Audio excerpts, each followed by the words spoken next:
And welcome to this week's edition of The Mountain Gardener. Your host, Ken Lane, here every week talking about the landscapes of northern Arizona.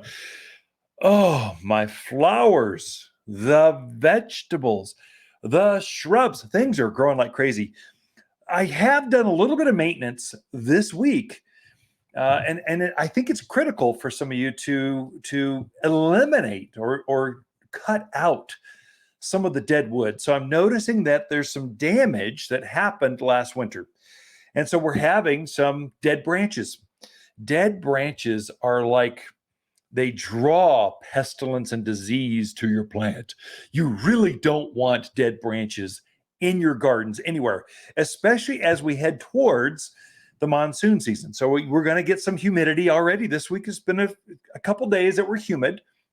What happens as the warm days plus that monsoon time? Usually the end of June, July, we start to see borers coming out. This is Ips beetle, flathead borer, bark beetle, all these things that fly around, and they're attracted to stressed out plants.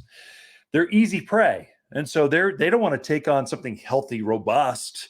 The plants have a defense that can kill them. They want easy stuff, easy prey. And so they're looking for sick and disabled types of plants. And one indicator are dead branches.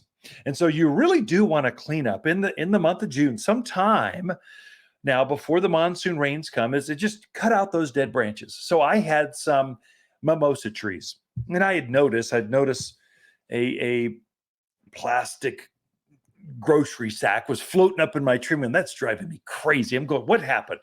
And I get out there, pull this bag down. It's high up, and I'm going, oh my gosh, there's quite a few dead branches. That's what had hooked this bag. I'm going, okay, I got to clean this thing up. And so I got out the pole saw. So there's long saws. Actually, Roby makes a 40-volt little tiny chainsaw. It's a chainsaw on the top end of a tall pole that allowed me to get up 10, 15 feet up in the air. Super slick. Cut out a whole bunch of these dead branches. I mean, it filled up the trash can. It wasn't gigantic. The tree is healthy. It just had a few branches that that died over the winter, and they didn't leaf out.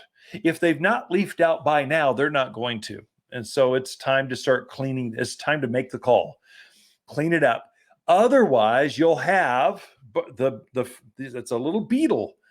She flies around, lays her eggs on the dead wood. The beetles come out and they start dissecting. They're like they turn into sawdust, this dead branch material. So they're nature's way of decomposing dead branches, even on live trees. And so you want to kind of take care of that. Woodpeckers, they'll start attacking plants like that. So there's a little red-headed woodpecker sapsucker. They'll come in and they're attracted to dead branches, and they start pecking at live branches, and they just start doing more damage.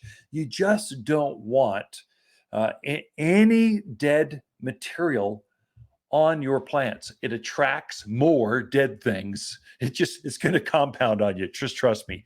We are noticing that a lot of the pinyon pines and junipers, they were stressed out terribly by this last winter. So they were used to drought. We had 10, 20 years of drought. And all of a sudden they had flushed with water. And so their root system that had adjusted for drought, they were drowned, they were damaged.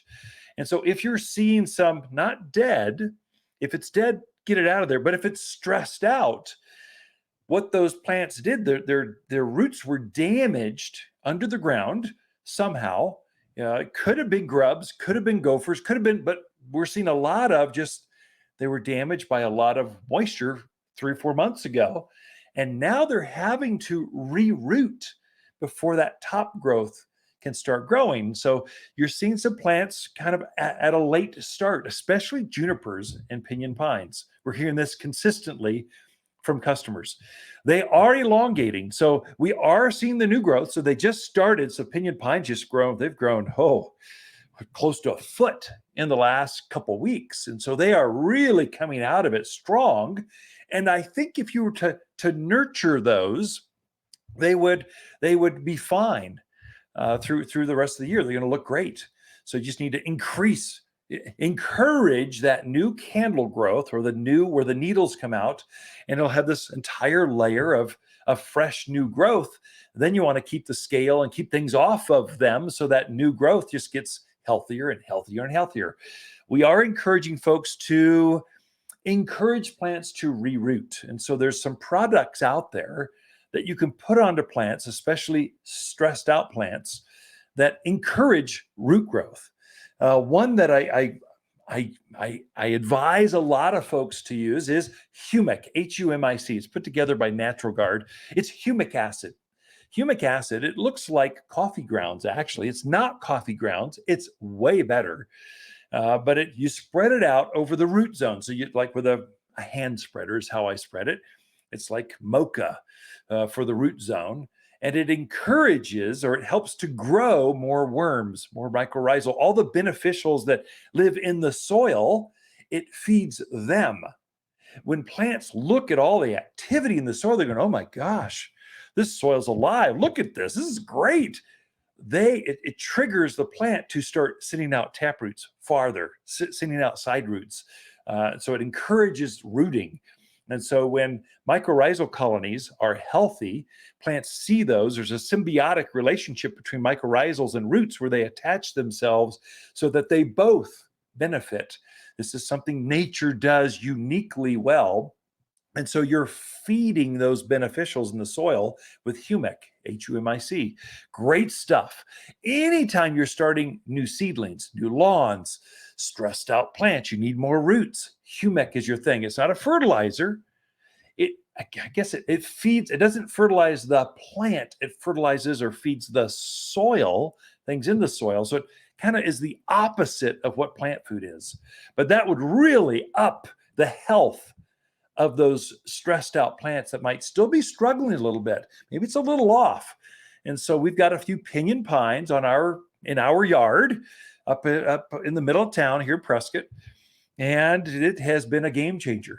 So they were very late to leaf out. So they should have been luxurious by now. Now they're kind of just starting to catch up. That's that winter damage that was caused. Crepe myrtles, I noticed they're a little bit late coming out. They don't like all that wet, gooey, heavy snows in February and March. That, I think, is what damaged the plants. Now they're starting to react. They're as soon as you get new foliage, roots follow right afterward, just like bump. So foliage, roots, just like that. So as soon as that first leaf comes out, the first new root hairs start to elongate into your gardens, into the landscape, into the yard. And so you want to encourage that as much as you can. And so two things. If you see dead branches on trees, cut those out any time of the year that you see that. Usually I'll tell folks to wait because you can't quite tell in April and first part of May, is it alive? Is it dead? I don't know. But by the first part of June, if that branch has not leafed out, it's dead. Just cut it out of there. Cut it back to where live tissue is. And so that will eliminate some problems down the road for you. Trust me. Bark beetles are a real thing in pine forest. We've got so many evergreen forests here that there's just certain kinds of beetles that just go after that. There's a thing that happens. So we see it every year. Just get rid of it. The other one I don't have enough time for that. I won't go. I'll save another segment for tomato care. There's some things I'm doing right now to encourage faster growth, a strong, less problematic disease leaf spot, verticillum wilt. There's some things that can happen too coming up very shortly with the monsoon season. So you got a time right here, this next 2-3 weeks, to really clean things up, set the stage so that the rest of the year is just like very productive for your lilacs, for your fruit trees, for your tomatoes, for your cucumbers, for your gardens. And so we'll have Lisa Waterslane coming in with your garden questions. She's right out the door waiting to come in, but we got to take a break. Be back right after this.